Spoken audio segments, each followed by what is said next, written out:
wow, what do you know? It's time for the Pocket Knife Show. Hey, it's Mike on the mic again for another episode of the Pocket Knife Podcast.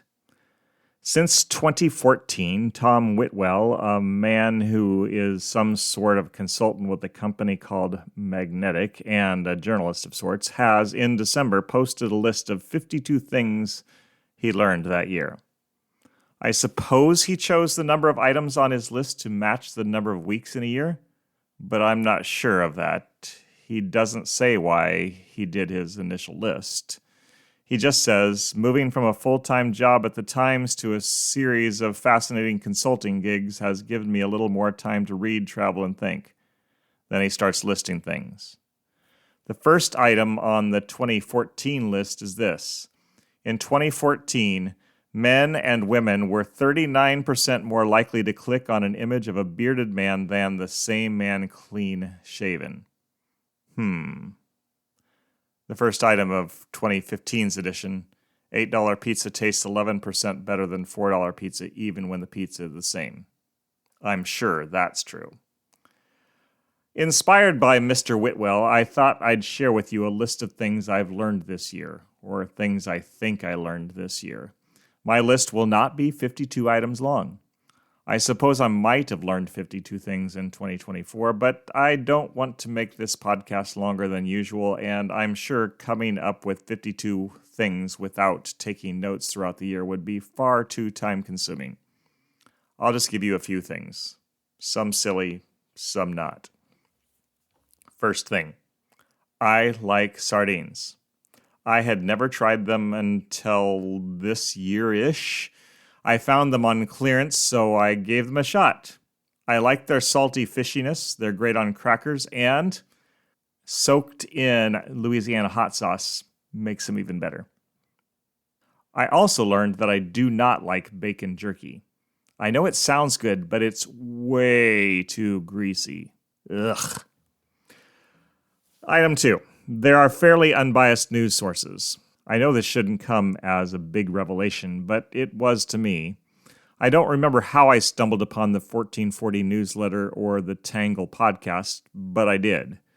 The first tells me what's going on in the world. The other takes on a political issue, tells me what the left is saying, and then what the right is saying, and then gives me a little bit of a commentary, but it doesn't push a certain agenda. Both are a really nice break from CNN and Fox. Third thing. I think it's the third, maybe fourth. Anyway, the Hebrew Scriptures, what we call the Old Testament, as we have them now, were skillfully edited during the time between the end of the exile to Babylon and the New Testament era to create a cohesive story about the Messiah who was to come. I learned this as I listened to many hours of the Bible Project podcast. Tim Mackey and John Collins helped me understand Hebrew words and thinking, so I more clearly see how this thing we call the Old Testament points even more specifically to Jesus as a Savior than I imagined. I learned a few Hebrew words along the way, too. Ruach means spirit, and it means breath, same word. And Noah, or Noach, as it's pronounced correctly, means rest. I guess Noah got rest after the flood. I don't know. Anyway, next thing I learned is that questions create connection. This might have been something I learned last year. I don't know. Anyway, maybe I knew this before, but it became evident, especially this year, as I began asking the kids I supervised in the lunchroom at school ridiculous or thought-provoking questions. Who in your class do you think would make the best president someday? What is your favorite story? If you were turned into an animal for a day, what animal would you want to be? Sometimes the conversation continues at the table after I step away. We've used question cards on the tables at church potlucks, too. I also learned more about the destruction of Jerusalem and the temple in 70 AD than I'd ever known before.